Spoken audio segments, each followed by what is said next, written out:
ከሀገራዊ የመንግስት መዋቅርና የስልጣን ሽግግር ሙግት እስከ መላው ህዝብን ያሳዘነው አሰቃቂ የዲዛይነር ቅዱሳን ይርጋለም ግድያ ከኢትዮጵያ ህልውናዊ የባህር በር ጥያቄና ከቀጠናዊ ዲፕሎማሲ ፍጥጫ እስከ አሜሪካ ዲሲ የኔታንያሁን እራት ያደፈረሰው የጦፈ ተቃውሞ ለዛሬ ይዘንላችሁ የቀረብናቸው አበይት መረጃዎች ናቸው።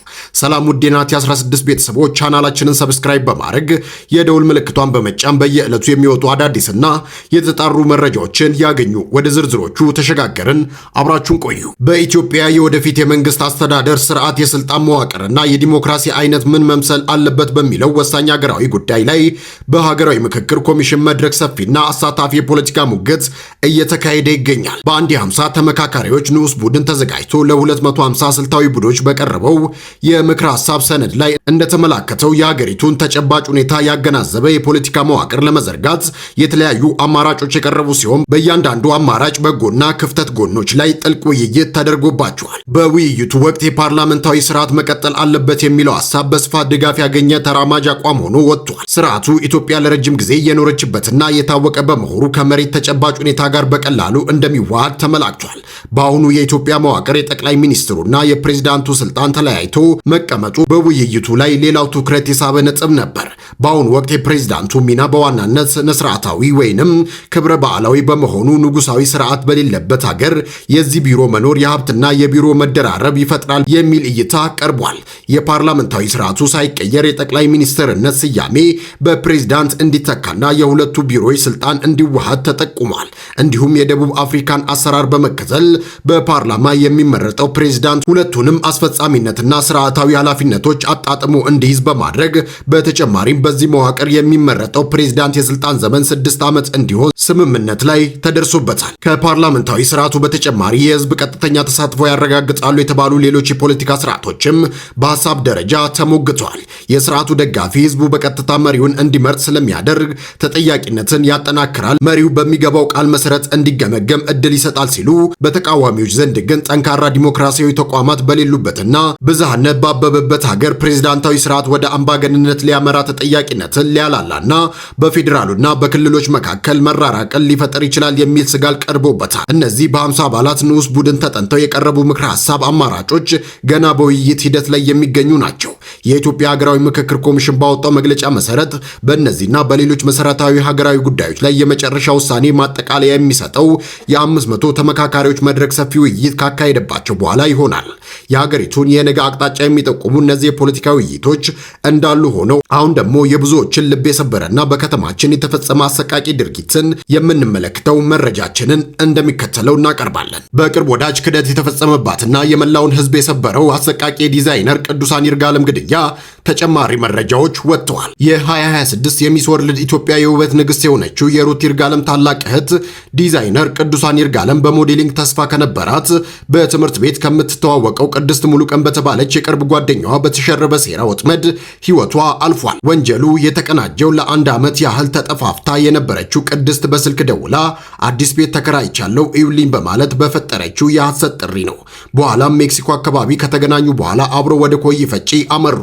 ነገር ግን አዲሱ ቤት ሲደርሱ ውስጥ ተሸሽጎ ይጠብቅ የነበረው የቅድስት ፍቅረኛ ደሳለኝ ቅዱሳን እንዳትጮይ አፍኖ በማሰር ከቅድስት ጋር በመሆን ታጋች አደረጓት። ወዲያውኑ ለሟች ቤተሰቦች በመደወል የ2 ሚሊዮን ብር ቤዛ ጠየቁ። ሆኖም አጋቾቹ የጠየቁትን ገንዘብ ቢያገኙም እንኳን ቅዱሳን በቅርብ ስለምታውቃቸው የወንጀላቸው ምስክር ሆና አሳልፋ እንደምትሰጣቸው በማሰብ እዚያው አርብ ዕለት ህይወቷን በአሰቃቂ ሁኔታ አጠፉት። ሬሳዋንም ለመሰወር በሚል እዚያው አካባቢ ሌላ ተጨማሪ ቤት ውስጥ ይደብቃሉ። የተፈጸመውን ወንጀል ተከትሎ ፖሊስ ባደረገው ፈጣን ክትትል ዋነኛዋ ተጠርጣሪ ቅድስት አዲስ አበባ ጎተራ አካባቢ፣ ተባባሪዋ ደሳለኝ ደግሞ አዳማ ከተማ ተደብቆ ያለ በቁጥጥር ስር ውለዋል። በአጠቃላይ ከዚህ ወንጀል ጋር በተያያዘ 8 ተጠርጣሪዎች የታሰሩ ሲሆን ዋነኞቹ ተጠርጣሪዎች ወንጀሉን መፈጸማቸውን አምነው በቦታው በመገኘት ድርጊቱን ለፖሊስ አሳይተዋል። ይህ አሰቃቂ ድርጊት መላውን ህዝብ በሐዘንና በድንጋጤ ውስጥ የጣለ ሲሆን የውበት ንግስቷ ሩት ይርጋለም ከጠላቴ እጠነቀቃለሁ ከወዳጄ አንተ ጠብቀኝ በማለት መልእክቷን በማስፈር የደረሰባትን ጥልቅ የልብ ስብራት ገልጻለች።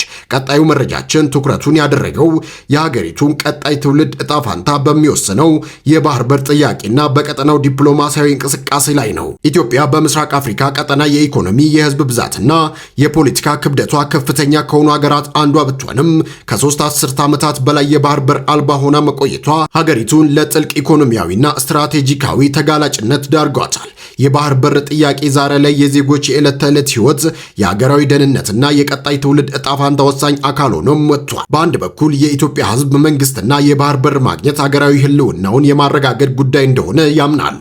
ከ120 ሚሊዮን በላይ ለሚሆን ህዝብ ለሚያድነው የኢንዱስትሪና የእርሻ ምርት እንዲሁም ለወጣቱ የሥራ ዕድል ፈጠራ የራሷን የሆነ የታመነና ወጪ ቆጣቢ የወደብ አማራጭ ይፈልጋል። በአሁኑ ወቅት ሀገሪቱ ለወደብ ኪራይና ለሎጂስቲክ አገልግሎት በየዓመቱ የምታወጣው በቢሊዮን የሚቆጠር ዶላር ሀገራዊ የውጭ ምንዛሬን ከመመዝገቡም በላይ በሀገር ውስጥ ባሉ የሸቀጣሸቀጥ ዋጋዎች ላይ ከፍተኛ ጭማሪ በማስተካከል ተራውን ዜጋ ለከባድ የኑሮ ውድነት ይዳርጋል። ጠቅላይ ሚኒስትር ዶክተር አብይ አህመድ የባህር በር አባልነት ገመና አልባነት ነው ሲሉ የገለጹትም ይህንኑ ስነ ልቦናዊ፣ ኢኮኖሚያዊና ስትራቴጂካዊ ተጽዕኖን በማንጸባረቅ ነው። በሌላ በኩል ይህ ሀገራዊ ፍላጎትና ስትራቴጂካዊ ጥያቄ ስኬታማ ሊሆን የሚችለው የቀጠናውን ሀገራት ሉዓላዊነትና የዲፕሎማሲ ሚዛን ባከበረ መልኩ ሲቃኝ ብቻ እንደሆነ ይነገራል።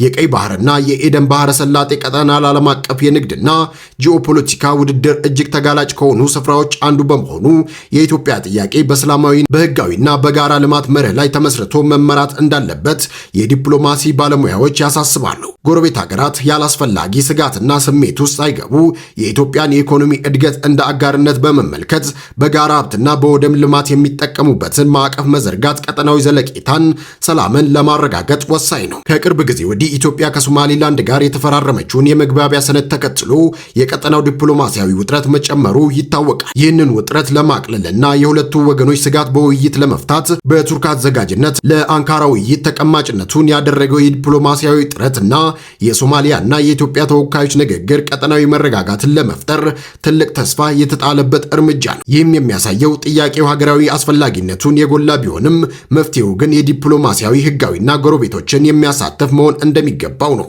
ባለሙያዎች እንደሚሉት ከሆነ ኢትዮጵያ የባህር በር ጥያቄዋን ስታነሳ የሌሎችን መብት ሳትጋፋ በጋራ ልማትና ፍትሐዊ ተጠቃሚነት መርህ ላይ መመስረቷ የረጅም ጊዜ አሸናፊ ያደርጋታል። በቀይ ባህር ቀጠና ውስጥ የሚደረጉ ማንኛውም ድርድሮች የአፍሪካ ቀንድ ሀገራትን የጋራ እድገት የሚያፋጥኑ፣ የመሰረተ ልማት ትስስርን የሚያጠናክሩና የህዝቦችን ወንድማማችነት የሚያጎሉ መሆን አለባቸውም ይላሉ። የኢትዮጵያ ህዝብ ለልጆቹ ደህንነትንና ድንበር ተሻጋሪ ስደትን ማውረስ አይፈልግም። ችግሮችን ከመሸሸግ ይልቅ በግልጽ በመጋፈጥ ለታሪካዊና ኢኮኖሚያዊ ማነቆዎች መፍትሄ መፈለግ የዛሬ ትውልድ ታሪካዊ ኃላፊነት ነው ሲሉ ተንታኞች ይናገራል። የባህር በር ማግኘት ሀገራዊ ደህንነትን የመዋጋት የህዝብን ስነ ልቦናዊ ስብራት የመጠገንና የታሪካዊ ፍትህ ጥያቄዎችን የመመለስ ያህል ትልቅ ዋጋ ያለው በመሆኑ ጥያቄው በዲፕሎማሲ በሰላምና በጋራ ጥቅም መርህ ተደግፎ ምላሽ ማግኘት ይኖርበታል። ከሀገር ውስጥና ከቀጠናችን የዲፕሎማሲያዊ ወሬዎች ወጣ ስንል ደግሞ በዓለም አቀፍ ደረጃ ከፍተኛ ትኩረት የሳበ ሌላ የፖለቲካ ክስተት ተፈጥሯል። በአሜሪካ መዲና ዋሽንግተን ዲሲ በመቶዎች የሚቆጠሩ ተቃዋሚዎች በጣለው ከባድ ዝናብና ጥብቅ ጥበቃ ሳይበገሩ የአሜሪካ ባለስልጣናት በዓለም አቀፉ የወንጀለኞች ፍርድ ቤት የተሰጠውን የእስር ትዕዛዝ ተግብረው የእስራኤሉን ጠቅላይ ሚኒስትር ቤንጃሚን ኔታንያሁን እንዲያስሩ ድምፃቸውን አሰምተዋል። በዋሽንግተን ዲሲ ጎዳናዎች የተካሄደው ሰልፍ መጀመሪያ መዳረሻውን ዋይት ሃውስ አድርጎ የነበረ ቢሆን የሰልፈኞቹ ቀጣይ እርምጃ ግን የፖሊስንና የጸጥታ አካላትን ግምት ያናጋ ነበር። በጆርጅ ታውን ሰፈር በሚገኘው ታዋቂው ፎር ሲዝንስ ሆቴል ውስጥ ጠቅላይ ሚኒስትር ኔታንያሁ እራት በመመገብ ላይ ሳሉ ተቃዋሚዎቹ ጥብቅ ጥበቃውን ጥሰው ወደ ውስጥ ዘልቀው ገብተዋል። ተቃዋሚዎቹ ኔታንያሁን ከልዩ እንግዳዎቻቸው ጋር ወደ ነበሩበት የራት መብያ ክፍል ለመድረስ ሲሞክሩ ከልዩ የጸጥታ ኃይሎችና ከፖሊስ ጋር ከፍተኛ ግፊያና ፍጥጫ ተፈጥሯል። በጥቅል ቪዲዮዎች እንደሚታየው ተቃዋሚዎቹ ከሆቴሉ አዳራሽና ኮሪደሮች በኋላ ተገፍትረው ሲወጡ የነበረው ድባብ ከፍተኛ ሁከት የነገሰበት ነበር። በስፍራው ሊያስተጋቡት መፈክርም ቢቢ ልትሸሸግ አትችልም፣ የዘር ፍጅት ወንጀል እየፈጸምክ ነው የሚል ሲሆን ይህም የሆቴሉን የተለመደ ጸጥታ ሙሉ በሙሉ አደፍርሶታል። የዓለም አቀፉ የወንጀለኞች ፍርድ ቤት ጠቅላይ ሚኒስትር ቤንጃሚን ኔታንያሁና በቀድሞ የመከላከያ ሚኒስትር ዮአፍ ጋላንት ላይ የእስር ትዕዛዝ ማውጣቱ ይታወሳል። ፍርድ ቤቱ ይህን ውሳኔ ያሳለፈው በጋዛ በሚካሄደው ጦርነት ወቅት ረሃብን እንደ ጦር መሳሪያ መጠቀም የሲቪሎችን ሕይወት ሆን ብሎ ማጥፋትና በሰብአዊነት ላይ የተፈጸሙትን የጦር ወንጀሎችን መነሻ በማድረግ ነበር። ነገር ግን አሜሪካ የዓለም አቀፉ ፍርድ ቤት አባል አለመሆኗን በመጥቀስ ውሳኔው የማትቀበለው መሆኑን ይፋ አድርጋለች። ይባስ ብሎም ዋሽንግተን በእስራኤል መሪዎች ላይ የእስር ትዕዛዝ ያስተላለፉ የአይሲሲ ዳኞችንና አቃቢ ሕጎች ላይ ማዕቀብ እስከ መጣል ደርሳለች። በዲሲ ጎዳናዎች የታየው ይህ ተቃውሞ የሚያሳየው በፖለቲከኞች ደረጃ የተደረገው ክለላ በሕዝብ ዘንድ ተቀባይነት ማጣቱን ነው። ሰልፈኞቹ አሜሪካ የጦር ወንጀለኞችን ልትጠልል አይገባም በሚል ያሰሙት ድምፅ ዋሽንግተን ከእስራኤል ጋር ያላትን ጥብቅ ወታደራዊና ፖለቲካዊ ወዳጅነት በሀገር ውስጥ ሕዝብ ለጽኑ ትችት ዳርጎታል። ለዛሬ ያዘጋጅናቸው አቢት መረጃዎች እነዚህን ይመስሉ ነበር። ከኢትዮጵያ የፖለቲካ መዋቅር ውይይት እስከ ባህር በር አጀንዳ፣ ከተፈጸመው አሰቃቂ ወንጀል እስከ ዋሽንግተን ዲሲው የኔታንያሁ ተቃውሞ ድረስ የነበሩ መረጃዎች እነኚህን ይመስሉ ነበር። ያላችሁን ሐሳብና አስተያየት በኮመንት መስጫው ላይ ጻፉልን። የናቲ 16 ቤተሰቦች የዩቲዩብ ቻናላችንን ሰብስክራይብ ካላረጋችሁ ሰብስክራይብ በማድረግ ይቀላቀሉን።